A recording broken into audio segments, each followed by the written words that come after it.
நம்முடைய செரிமான மண்டலம் சிறப்பா செயல்படணும்னா, நார்ச்சத்து நிறைந்த உணவுகள நிறைய எடுத்துக்கணும்னு இப்போ மருத்துவர்கள் நிறைய பேரு சமூக ஊடகங்கள்ல சொல்லி நீங்க பார்த்துருப்பீங்க. அந்த வகையில நார்ச்சத்து நிறைந்த வாழைப்பூல ரசம் எப்படி செய்யலான்னு நம்ம இந்த வீடியோல பார்க்க போறோம். நீங்க பார்க்குற இந்த எல்லா பொருளையும் வச்சு தான் நான் இன்னைக்கு வாழைப்பூ ரசம் செய்ய போறேன். வாழைப்பூ துவர்ப்பு சுவை உடையது. துவர்ப்பு சுவை நம்ம உள் உறுப்புகளுக்கெல்லாம் ரொம்ப நல்லதுன்னு சொல்லுவாங்க. முதல்ல நம்ம சின்ன வெங்காயத்த அழகா ஒரு உரல்ல போட்டு தட்டி இத மாரி சேர்த்துக்கலாம். நல்ல ஒரு அகலமான பாத்திரத்துல எடுத்து எல்லாத்தையும் சேர்க்கும்பொழுது தான் நம்ம கையால பெசைறதுக்கு நல்லா வசதியா இருக்கும்.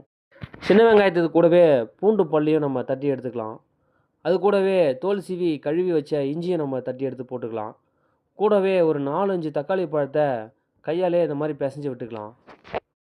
இதுவரைக்கும் நம்ம சேர்த்த எல்லா பொருளையும் கையால பெசஞ்சு எடுத்துக்கலாம். அதுக்காக கல் உப்பு கொஞ்சம் சேர்த்து நல்லா பெசையும் பொழுது எல்லா பொருளும் ஒண்ணோட கலந்து சாறு இறங்கி சுவை சிறப்பா அமையும்.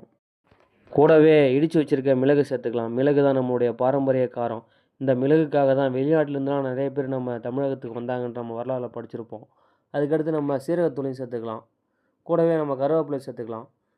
அதுக்கு அடுத்தபடியா கொத்தமல்லிய கொஞ்சம் அழகா கிள்ளி போட்டுக்கலாம். நம்ம சமையலுக்கு பயன்படுத்துகிற கருவேப்பிலை, கொத்தமல்லிய நல்லா சுத்தமா கழுவிக்கணும். இதெல்லாம் பெசஞ்சு முடிஞ்சதுக்கு அப்புறம் தான் அந்த வாழைப்பூவ நறுக்கணும். ஏன்னா வாழைப்பூ கருத்துடும். உடனே நறுக்கி அப்படியே சேர்த்துடணும். இந்த மாரி அழகா பொடியா நறுக்குன இந்த வாழைப்பூவ எடுத்து சேர்த்துக்கலாம். முடிஞ்ச அளவுக்கு வாழைப்பூவ வாரத்தில ஒரு முறையாச்சும் சேர்த்து சாப்பிட பாருங்க. ரொம்ப நல்லது. வாழை மரத்துலேருந்து கிடைக்கிற எல்லா பொருட்களுமே நமக்கு பயனளிக்கக்கூடியது தான். வாழையோடு வாழ்ந்தோம்னா நம்ம வாழையடி வாழையா சிறப்பா வாழலாம். இந்த ரசத்துக்கு நம்ம எண்ணெய்லாம் ஊத்தி தாளிக்க போறது கிடையாது. அதனால எல்லா பொருளையும் இந்த மாரி கையாலே நல்லா பெசஞ்சு விடணும். நல்லா அழுத்தமா சாறு வர அளவுக்கு வீடியோல காமிக்கிற மாரி பெசஞ்சுக்கோங்க. தேவையான அளவு உப்பு சேர்த்துக்கோங்க. ஒரு நபருக்கு செய்யும்பொழுது 5 டம்ளர் தண்ணி ஊத்தணும். 2 நபர்னா 10 டம்ளர் தண்ணி. இந்த ரசம் சுவையா வரணும்னா அளவு ரொம்ப முக்கியம். சின்ன வெங்காயம் 10, பூண்டு பல் 5 இவ்வளோ தான் சேர்க்கணும். இந்த வாழைப்பூ கலவைய அப்படியே கொண்டு வந்து நம்ம அடுப்புல நேரடியா வச்சிடலாம். இதில சுமார் 10 டம்ளர் தண்ணி சேர்த்துருக்கோம். இந்த 10 டம்ளர் தண்ணியும் 4 டம்ளரா குறையிற வரைக்கும் நல்லா கொதிக்க வைக்கணும்.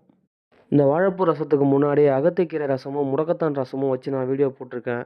நீங்க செஞ்சு பார்க்கணும் முயற்சி பண்ணீங்கன்னா, அந்த வீடியோ போய் பார்த்தீங்கன்னா, இன்னும் உங்களுக்கு ரொம்ப எளிமையா புரியும்.